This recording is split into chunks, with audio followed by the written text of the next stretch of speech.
बिस्मिल्लाहिर्रहमानिर्रहीम। मैं हूँ रियाज़ भट्टी और आज हम बात करेंगे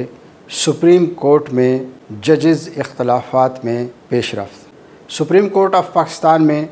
जजेस के बाहिमी इख्तलाफात खुलकर मंजर आम पर आ गए और इसके अलावा जजेस के इख्तलाफी नोट्स ने भी अहम किरदार अदा किया है। जस्टिस अतर मिनल्ला का इलेक्शन इल्तवा केस से मुताल्लिक नोट जारी कर दिया गया, जिसमें यह कहा गया है कि फ़ैसला 4-3 का ही था और ये फ़ैसला 4-3 से हो चुका। जस्टिस अतर मिनल्ला ने यह भी कहा कि जजेस को सियासी मामलात में बहुत ज़्यादा एहतियात बरतनी चाहिए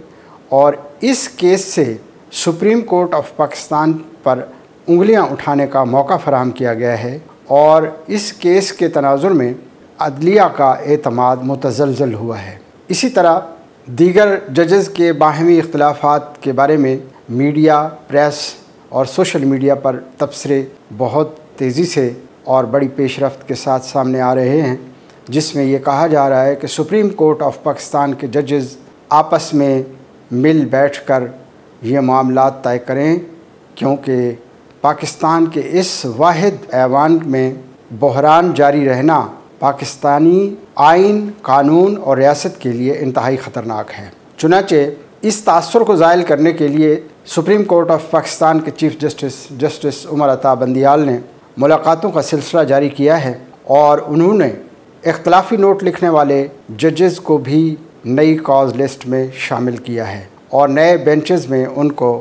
अकोमोडेट किया है। चीफ जस्टिस ऑफ पाकिस्तान ने मुख्तलिफ़ जजेस से मुलाकातें की और एलामिया के मुताबिक ये मुलाकातें खुशगवार रहीं और उन्होंने बाहमी प्रोफेशनल उमूर पर खुलकर इज़हार ख़याल किया।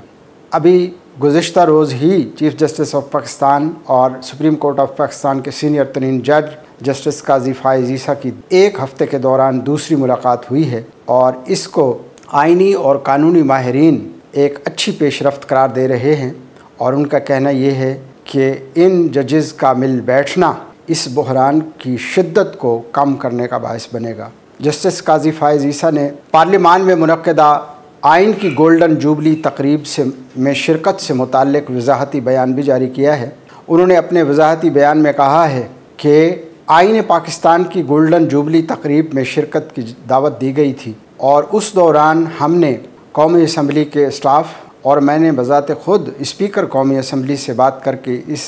अमर की वजाहत तलब की थी कि आया इस तकरीब में कोई सियासी बातें तो नहीं होंगी। तो स्टाफ की जानिब से भी कहा गया था कि इस तकरीब में आइन की तश्कील और आइन से मुताल्लिक बातें होंगी और जस्टिस काजी फ़ाइज़ ईसा का कहना है कि मैंने बज़ात ख़ुद जब स्पीकर कौमी असम्बली से रब्ता किया तो मुझे यकीन दहानी करवाई गई कि इस पर सियासी बातें नहीं बल्कि आइन से मुताल्लिक बातें होंगी। लेकिन जब मैं तकरीब में गया तो उस वक्त सियासी बातें की गई और इस तरह के सियासी बयानात दिए गए कि जिसके बाद मुझे बात करना मेरे नज़दीक ज़रूरी हो गया था। जस्टिस काजी फ़ाइज़ ईसा का कहना है कि वो तकरीर मैंने वजाहती बयान के तौर पर की थी, क्योंकि अगर सियासी बयानात के दौरान अगर मैं इस तरह की वजाहती तकरीर नहीं करता तो और गलत फहमियाँ पैदा होने का इम्कान था। उनके बकौल कि सियासतदानों के बीच नशिस्त पर बैठना मेरा अपना इंतखाब नहीं था, बल्कि कौमी असम्बली स्टाफ की जानिब से ये तय किया गया था कि मुझे यहाँ बिठाना है और मैं समझता हूँ कि किसी गैलरी और कोने में मैं बैठ सकता था, लेकिन इस मुक़्तदर ऐवान ने अदलिया के एक फ़र्द के तौर पर इज़्ज़त अफजाई के लिए मुझे दरमियान में जगह दी,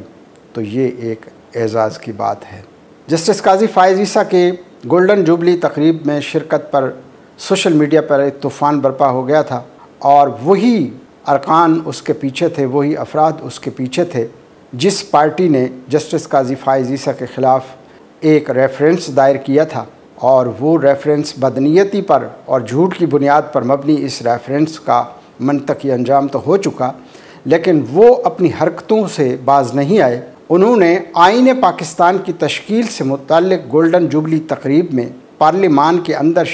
उस तकरीब में शिरकत करने पर जस्टिस काजी फ़ाइज़ ईसा पर कीचड़ उछाला, बल्कि सोशल मीडिया पर उनके ख़िलाफ़ ट्रेंड भी चलाए और उनके ख़िलाफ़ नाज़ेबा जुमलेबाजी भी की गई। तो अदलिया का ये कोई ऐसा अनोखा कारनामा या अनोखा वाक़या नहीं था, बल्कि इससे पहले भी मुख्तलिफ़ जजेज़ और चीफ़ जस्टिस साहिबान ऐवान की तकारीब में शिरकत करते रहे हैं। और ये तकरीब तो सरासर आईन पाकिस्तान की तश्कील से मुताल्लिक़ 50 बरस मुकम्मल होने पर पार्लिमान की इमारत में सजाई गई थी। और ये कोई पार्लिमान का रिवायती इजलास नहीं था, बल्कि एक कन्वेंशन था जिसमें मुख्तलिफ़ ज़िंदगी के शोबाजात से ताल्लुक़ रखने वाले नुमायाँ अफराद, जिनमें सहाफ़ी, सियासतदान, समाजी रहनुमा, वकला, जजेज़ और साबिक़ जजेज़ समेत साबिक़ कानून साज असम्बली के अरकान और दीगर सरकर्दा शख्सियात मौजूद थीं। तो इस तकरीब में शिरकत तो बज़ात ख़ुद पार्लिमान की सुपरमेसी को ज़ाहिर करती है कि सुप्रीम कोर्ट ऑफ पाकिस्तान के सीनियर तरीन जज इस तकरीब में मौजूद थे और उनकी इस इज़्ज़त अफ़ज़ाई के लिए तकरीब की पहली रो में उनकी नशिस्त मख्तस की गई थी। तो इस पर बिला जवाज़ कीचड़ उछालना और उस पर आवाज़ें कसना और उस पर जुमलाबाजी करना इंतहाई गैर महज़्ज़ब और गैर अखलाकी हरकत थी, जो एक मखसूस तबके की तरफ से और एक मखसूस पार्टी की तरफ से की गई। आईन पाकिस्तान से मुताल्लिक़ तकरीब हो या उसकी गोल्डन जुबली बनाने का जश्न हो, तो ये कोई ऐसी तकरीब नहीं है कि जो भूटान के जज हों या यूक्रेन की पार्लिमान हो। ये पाकिस्तान के ही जजेज़ हैं और पाकिस्तान के अवान से ही अपनी काबिलियत, सलाहियत और अपनी अहलियत की बुनियाद पर इस मनसब तक पहुँचे। और ये मुक़्तदर अवाम का मुंतखब ऐवान है और यहाँ अवाम के मुंतखब नुमाइंदे बैठे हैं, जिनका काम दस्तूर साजी और आइन साजी है। तो यहाँ आना तो इज़्ज़त अफ़ज़ाई की बात है और पार्लिमान के लिए सुपरमेसी की बात है कि अदलिया के सीनियर तरीन जज इस तकरीब में और पार्लिमान में मौजूद हैं, बल्कि वो ये कह रहे हैं कि हम आईन पाकिस्तान की पासदारी का हलफ उठा चुके हैं, हम आईन पाकिस्तान के साथ खड़े हैं, हम रियासत पाकिस्तान की साथ खड़े हैं और आवाम को इंसाफ फराहम करने के लिए अपने फ़राइज़ की अदायगी में हक़ और इंसाफ के तहत फ़ैसला करने के लिए मौजूद हैं। तो उनका, जैसा कि जस्टिस काजी फ़ाइज़ ईसा ने अपनी जेब से आईन पाकिस्तान की एक छोटी सी किताब निकाल कर लहराई और ये कहा कि हम अल्लाह ताला के साए के बाद इस आइन के साए में मौजूद हैं। ये वाहिद दस्तावेज़ है जो पाकिस्तान के 22 करोड़ आवाम को बाहम मरबूत करती है और पाकिस्तान के सूबों को जंजीर की तरह एक दूसरे से मरबूत करती है। तो हमने इसकी पासदारी की कसम खाई है। ये बात अपनी जगह अहम है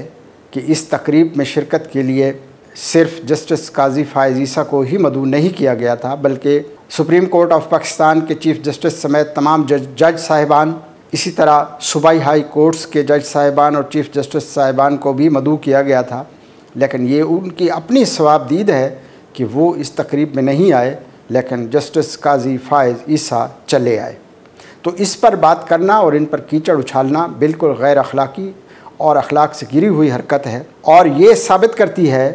कि जो जज आईन पाकिस्तान और दस्तूर पाकिस्तान और रियासत पाकिस्तान के साथ खड़ा हो और आवाम को रिलीफ फराहम करने के अज़्म का इजहार कर रहा हो, तो ये कोई बुरी बात नहीं है। इस तकरीब में शिरकत कोई गैर कानूनी काम नहीं है। इस दौरान एक सबसे बड़ी अहम पेशरफ्त ये हुई कि सुप्रीम कोर्ट ऑफ पाकिस्तान के चीफ़ जस्टिस उमर अता बंदियाल और दीगर 3 जज साहिबान के ख़िलाफ़ सुप्रीम जुडिशल कौंसिल में एक शिकायत दर्ज करवा दी गई है। सुप्रीम कोर्ट ऑफ पाकिस्तान के वकील सरदार सलमान डोगर ने अपनी शिकायत दर्ज कराते हुए मौक़िफ़ अख्तियार किया है कि चारों जज साहिबान जजेज़ के कोड ऑफ कंडक्ट के